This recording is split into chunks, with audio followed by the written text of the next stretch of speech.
BJP वाले पगला गए हैं का? हाँ, नीतीशवा के साथ फिर से सरकार बना रहे हैं। जी हाँ, ये ही मेरे मन में भी सबसे पहला यही आया था कि भाई बीजेपी वाले पागल हो गए हैं साले। हाँ, नीतीश जो कि जिनका नाम जो है पलटू राम पड़ गया है। ठीक है, इधर फायदा नहीं होगा तो उधर पलटी मार लेते हैं, इधर फायदा नहीं होगा तो उधर पलटी मार लेते हैं। और यही पलटी मार मार के जो उनका जो बिहार में जो भी इज्जत वोट जो कुछ भी था ना, सब जो है गुड़ गोबर हो गया है। ठीक है, तो दोस्तों ये जो अभी जितने भी अगर आप सोशल मीडिया पे कहीं पे भी जाएंगे तो लगभग बीजेपी वाले को जो भी है, लेकिन सब गाली दे रहे हैं और गाली के साथ साथ ये पूछ रहे हैं कि भाई क्या जरूरत है नीतीश को एनडीए में वापस लेने की, क्या जरूरत है उनको, क्या बोलते हैं उनके साथ सरकार बनाने की। सरकार भी बना रहे हो तो सीएम पद भी नहीं मिल रहा है। ऐसा सुनने में आया है कि भाई इस बार भी जब सरकार अगर बनती है तो उसमें नीतीश बाबू ही जो है आपके सीएम रहेंगे और दो ठो आपका क्या बोलते हैं डिप्टी सीएम रहेगा जैसे पहले था। तो ये सारी बातें सुनकर सब एक्चुअली जितने भी लोग हैं वो काफी अचंभित है कि भाजपा जो है इनके साथ सरकार बनाने के लिए रेडी हो रही है। अभी तक के बातचीत से ऐसा लग रहा है क्योंकि अमित शाह ने एक रैली में खुलकर कहा था कि हम कहते हैं ना कि जो उन्होंने कहा था कि बिहार के वासियों, हम आपको कह रहे हैं कि नीतीश के लिए भाजपा एनडीए का जो द्वार है बंद हो गया है, हमेशा के लिए खुलेगा नहीं। लेकिन कहा जाता है ना, पॉलिटिक्स में कोई परमानेंट दुश्मन और दोस्त नहीं रहता है। तो ये वाली जो कहावत और ये वाली जो बात है ना, इस मामले में सच होती दिख रही है। तो ये देखिए, अगर ये सरकार क्यों बना रहे हैं उसमें से अगर मैं एक थोड़ा सा सोचने जाऊं ना, तो ये एक चीज लगता है कि शायद बीजेपी की ये स्ट्रैटेजी है कि अगर देखिए कि अगर नीतीश को एनडीए में लेके आ जाते हैं, उनके साथ सरकार बन जाती है और इलेक्शंस में लोकसभा के इलेक्शन में जाते हैं तो चांसेस है कि भाजपा जो है लगभग स्वीप कर जाएगी। ठीक है, और जेडीयू वालों को 13 से 14 सीटों के करीब लगभग उनको देंगे, बाकी जो है बाकी के एनडीए घटक और भाजपा के पास रहेगा। तो इसमें एक स्ट्रैटेजी ये है दोस्तों कि अगर नीतीश को भाजपा के साथ लेके आते हैं तो उससे क्या होगा कि भाजपा जो है अभी अभी भी काफी अच्छे स्थिति में है। राम मंदिर प्राण प्रतिष्ठान होने के बाद भाजपा को वोट्स पहले से काफी ज्यादा मिलने वाले हैं। ये बात तो एक सही आपके सामने मिल गई है। और अगर नीतीश इस साइड आ जाते हैं तो थोड़ा बहुत जो भी उनका जो बचा हुआ है वोट बैंक, वो भी उसके साथ साथ आएगा और काफी खुशी से आएगा, क्योंकि जो नीतीश का वोट बैंक है कहीं ना कहीं वो भाजपा को फेवर करता है। तो ये तो आ जाएंगे और उसके साथ साथ सीटें भी आ जाएंगी भाजपा की। लेकिन इस होने के बाद से क्या होगा कि आपका लालू यादव और कांग्रेस और सीपीएम, ये दोनों चांसेस है कि लोकसभा के जो सीटों के हिसाब से पूरे के पूरे साफ हो जाए। ठीक है, तो पूरा का पूरा एक तरह से साफ कर दिया इनको। और अगले 5 साल तक कांग्रेस और लोग लालू यादव की जो पार्टी वार्टी है भाजपा को एटलीस्ट सेंटर पे तो कोई भी किसी भी प्रकार की चुनौती नहीं दे पाएंगे। और भाजपा ये भी जानती है कि नीतीश कुमार अपने पॉलिटिक्स के अंतिम दौर पे आ गए हैं और नीतीश भी ये जानते हैं कि भाई उनकी पॉपुलैरिटी ऑलरेडी खाई में गिरी हुई है, गड्ढे में गिरी हुई है।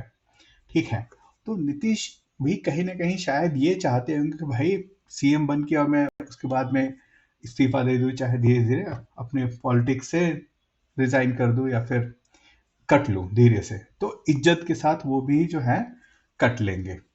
और साथ साथ में ये हो सकता है कि आगे जाके 3 साल 2 साल 4 साल बाद ये हो सके कि भाई जो क्या है कि जो जेडीयू का विलय हो जाए आपके भाजपा में, क्योंकि जे नीतीश बाबू भाजपा के साथ इसलिए इस बार चुनाव लड़ने के लिए भी रेडी हो गए, या फिर इसलिए इस बार जो पलटी मार रहे हैं वो इसलिए भी पलटी मार रहे हैं क्योंकि उन्हें लग रहा है कि जो उनके जो लोकसभा मेंबर्स थे वो भाजपा के साथ जाने के लिए 100% रेडी है। ठीक है, तो इस बार तो ये हुआ है कि भाई अगर अभी भाजपा के साथ नहीं जाएंगे, एनडीए के साथ नहीं जाएंगे, तो उनकी पार्टी जो है लगभग खत्म मानिए। और जब पार्टी खत्म तो आप अकेले रह के क्या कर लेंगे। ठीक है, तो कहीं ना कहीं भाजपा की भी ये थिंकिंग रही तो जरूर होगी। और साथ साथ में देखिए, एक तीर से दो शिकार वाली बात है। एक तो लालू, कांग्रेस और सीपीएम इन लोगों को किनारे लगा दिया। ठीक है, और जो व्यक्ति ऑलरेडी आने वाला था भाजपा में, ठीक है, तो उसके साथ साथ बिहार की सरकार भी उनको मिल गई। ठीक है, और साथ साथ जो है फ्यूचर में उनको जो पता है कि भाई ये रिटायर होने वाले हैं, तो चांसेस है कि पार्टी का विलय जो हो जाए जेडीयू में। तो जहां तक सबसे बड़ा कारण जो मुझे लग रहा है, वो कारण ये भी एक है। तो मुझे इसके अलावा और कोई दूसरा कारण समझ में नहीं आ रहा है, क्योंकि भाजपा भी ये जानती है कि उसका जो वोट बैंक है इस निर्णय से काफी नाराज है। और ये नाराजगी आप सोशल मीडिया पे देख सकते हैं। जितने भी भाजपा के फेवर में बोलने वाले ट्विटर हैंडल्स हैं, और या फिर जो भी यूट्यूब चैनल्स हैं जो कि माने जाते हैं कि वो भाजपा के पक्ष में बोलते हैं, वो सारे के सारे भाई यही एक प्रश्न पूछ रहे हैं कि भाई ऐसी क्या नौबत आ गई है, ऐसी क्या हो गई है। और वो ये भी कह रहे हैं कि भाई ये पलटू राम अभी फिर पलटू मार रहे हैं, और इसका क्या गारंटी है कि फिर दोबारा पलटी ना मारे। कोई गारंटी नहीं है। और इसी के साथ साथ मुझे एक लालू प्रसाद यादव की एक बात याद आती है। और वो बात ये है कि भाई लालू जी ने नीतीश के बारे में कहा था कि भाई नीतीश जो है एक सांप जैसे हैं। ठीक है, और ये ऐसा सांप है कि हर 2 साल में अपनी चमड़ी जो है बदल देता है, यानी कि हर 2 साल 3 साल में पलटी मार लेता है। तो इस सांप पर आप भरोसा नहीं कर सकते हैं। तो ये बात है, और ये प्रश्न सबका है। और जहां तक मुझे लग रहा है कि ये जो प्रश्न है, इसका उत्तर जो है मेरे ख्याल से 2 साल 3 साल बाद ही आपको मिलने वाला है, अगर अगर सरकार बनती है तो। ठीक है, जैसे कि आपने देखा था कि भाजपा ने जम्मू एंड कश्मीर में महबूबा मुफ्ती के साथ जो है सरकार बनाई थी। उस समय भी भारतीय जनता पार्टी को मस्त गालियां पड़ी थी, और उनका जो वोट बैंक था वो भी काफी नाराज था। शायद उसमें मैं भी हूँ। ठीक है, लेकिन जैसे जैसे समय बीतता गया, 2 साल 3 साल, आप 2019 में जो वहां पे जो आर्टिकल 370 और 35 से हटा दिया गया, तो भाजपा के जो वोटर्स थे, देशवासी थे, बड़े खुश थे। लेकिन कहीं ना कहीं एक स्ट्रैटेजी के तहत ही भाजपा उस समय भी काम कर रही थी। और मैं आशा करता हूं कि भाजपा अभी भी किसी ना किसी स्ट्रैटेजी पे काम कर रही है, और शायद इसीलिए जो है उनको उनके साथ सरकार बना रही है। और एक और इस इस गतिविधि के कारण ये भी हो गया कि बिहार में जो इंडिया अलायंस है वो समाप्त हो गया।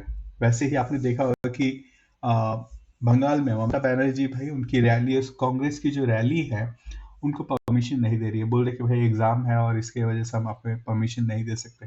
बहाने, नाना प्रकार के बहाने बना के उन्होंने कह दिया है। तो एक तरह से इंडिया अलायंस का भी यहाँ पे बिहार में सफाया हो गया है। और भारतीय जनता पार्टी के जो चांसेस हैं कि जितनी भी सीटें हैं वहाँ पे, सारी की सारी सीटें उनके पास अधिक। देखिए, पहले भी होता तो चांसेस था कि भाई जितनी भी सीटें हो उसमें से एटलीस्ट 60-70% तो आ ही जाती। लेकिन ये जो 30% होती है वो जेडीयू और लालू के पास, यानी आरजेडी के पास जाती। और ये कहीं ना कहीं इनकी अगर नेशनल जगह पे सीटें आती तो कहीं ना कहीं हो हल्ला तो जरूर करते। और वो हल्ले से जो हो हल्ला है उससे भी बच गए भाजपा वाले। तो दोस्तों मेरी तो यही एनालिसिस है और ये मेरी तो यही सोच भी है, ठीक है। और जहां तक मैं खुद भी इस जो निर्णय है उससे सहमत नहीं हूं, लेकिन पॉलिटिक्स में बहुत बार ऐसे निर्णय करने पड़ते हैं जिससे कि आप खुद भी सहमत नहीं हो। तो दोस्तों अगर वीडियो अच्छी लगी हो तो लाइक शेयर एंड सब्सक्राइब अवश्य करें। बहुत बहुत धन्यवाद दोस्तों।